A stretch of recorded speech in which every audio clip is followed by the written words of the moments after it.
Assalamualaikum warahmatullahi wabarakatuh. Di sini saya Krisnawan Gumelar dari Fakultas Hukum Universitas Surya Kencana semester 2C.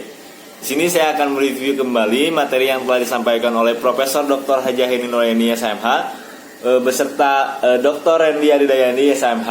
Oke, di sini saya akan yang pertama yaitu akan menjelaskan tentang ajaran kausalitas, yaitu ajaran kausalitas masuk ke dalam unsur objektif karena merupakan suatu perbuatan yang merupakan sesuatu yang ada di luar diri. Di luar diri. Pentingnya ajaran ini merupakan untuk mengetahui sebab akibatnya.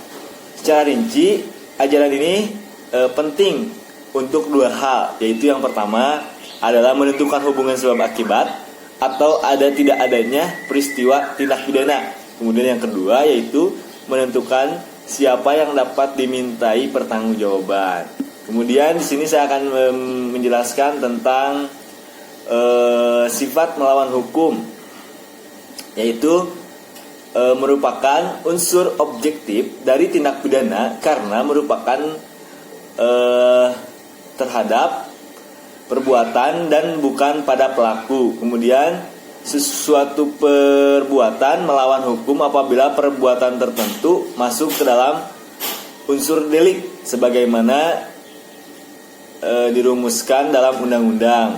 Kemudian perbuatan yang memenuhi rumusan dalam undang-undang tersebut tidak selalu bersifat melawan hukum perbuatan tersebut. Contohnya di negeri Belanda dalam Arrest Hoek Road tanggal 20 Februari 1933 di kota Huzon mengenai dokter hewan. Kemudian contoh yang kedua yaitu di Indonesia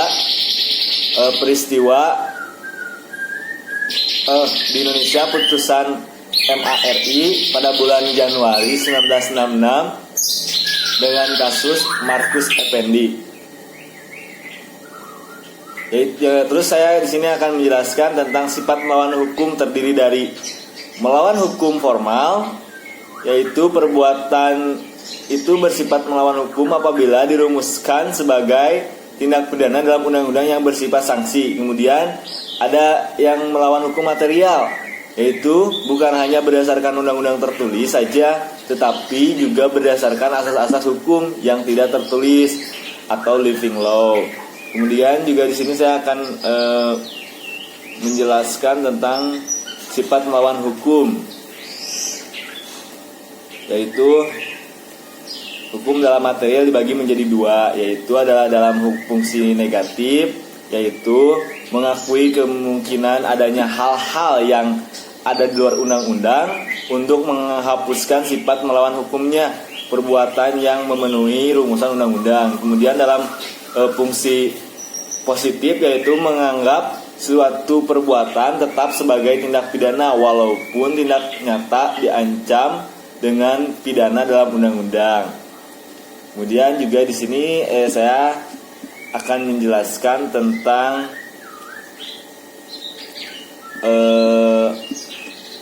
asas tentang ajaran di sini akan ajaran kesalahan, yaitu pertanggungjawaban pidana.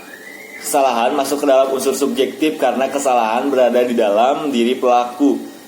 Kesalahan yang dimaksud adalah kesalahan dalam arti yang umum, bukan arti yang khusus, karena kesalahan dalam arti yang khusus dalam hukum pidana itu dibagi menjadi dua, yaitu kesengajaan dolus atau offset.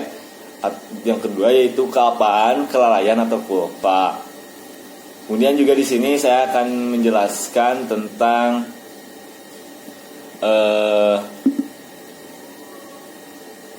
alasan penghapusan pidana atau strafrechtlichen. Yaitu yang pertama yaitu alasan yang memungkinkan seseorang yang telah melakukan tindak pidana tetapi kemudian dia tidak dikenakan sanksi pidana. Alasannya tidak memenuhi rumusan delik, kemudian orang tersebut tidak dapat dipertanggungjawabkan. Kemudian alasan tersebut dapat terjadi karena tindak ada perbuatan yang bersifat melawan hukum. Kemudian yang kedua, tidak ada kesalahan dasar hukumnya, yaitu alasan pemaaf, alasan pembenar. alasan pembenar, contohnya alasan yang diberi meniadakan melawan hukum atau seolah-olah dibenarkan.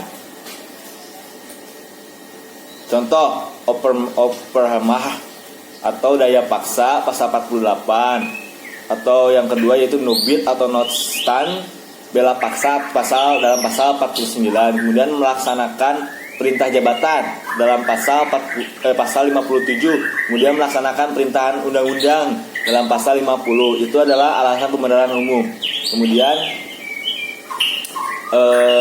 di sini saya akan perbuatan pencurian antar suami istri, yaitu alasannya, contohnya alasan pemaaf di luar undang-undang apabila tidak kesalahan sama sekali atau kekeliruan. Yang kedua itu alasan tindak pidana liputan.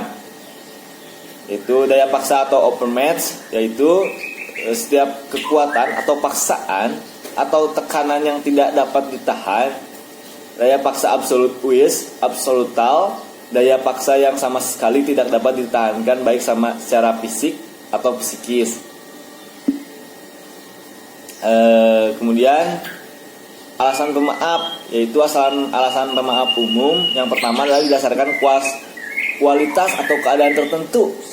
Contoh tidak dapat bertanggung jawab. Kemudian daya paksa, yang kedua daya paksa dalam arti sempit. Kemudian yang ketiga bela paksa yang melampaui batas. Kemudian yang empat perintah jabatan yang tidak sah. Kemudian alasan pemaaf secara khusus, yaitu mempersiapkan atau memperlantar perubahan ke tatanegaraan. Kemudian pembujukan, yang kedua pembujukan kembali yang gagal. Kemudian yang ketiga yaitu tidak melapor kepada yang berwajib apabila ada seseorang yang ingin melakukan kejahatan. Mungkin itu saja yang bisa saya sampaikan. Wassalamualaikum warahmatullahi wabarakatuh. Terima kasih.